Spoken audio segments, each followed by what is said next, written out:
கர்த்தருடைய நாமம் மகிமைப்படுவதாக. இன்றைக்கு தேவன் நமக்கு கொடுக்கிற வேதவசனம். மனுஷனுடைய இருதயத்தின் எண்ணங்கள் அநேகம், ஆனாலும் கர்த்தருடைய யோசனையே நிலைநிற்கும். நீதிமொழிகள் 19:21. மனிதர்களுடைய இருதயத்தின் எண்ணங்கள், திட்டங்கள், யோசனைகள் அநேகம்.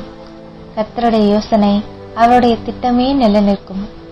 நம்முடைய தேவன் சர்வ வியாபிகர், ஏலோகியும், எங்கும் நிறைந்தவர்.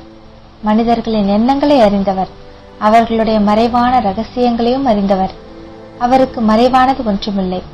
மனிதர்கள் தங்களுக்கென சில திட்டங்களை வைத்து கற்பனை செய்கிறார்கள், நிறைவேற வேண்டுமென்று பிரயாசப்படுகிறார்கள். ஆனால் கடைசியில் கர்த்தருடைய திட்டமே, அவருடைய யோசனையே நிலைநிற்கும். அவர் சித்தமே நிறைவேறும். முற்பிதாவாகிய யாக்கோபின் வாழ்க்கையில் அவருடைய அம்மாவின் திட்டம் ஒன்று, தகப்பனாகிய ஈசாக்கின் திட்டம் வேறு. ஆனால் யாக்கோபின் மேல் வைத்திருக்கிற தேவ திட்டமே நிறைவேறியது. அதனாலேயே தேவனுடைய பிள்ளைகளாகிய நாம் தேவ திட்டத்திற்கு, அவர் வழி நடத்துதலுக்கு நம்மை ஒப்புக் கொடுத்து அவர் திட்டத்தை செய்ய முற்பட வேண்டும்.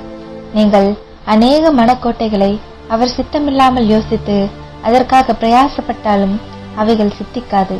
தேவ திட்டமே நிறைவேறும், நிலைநிற்கும்.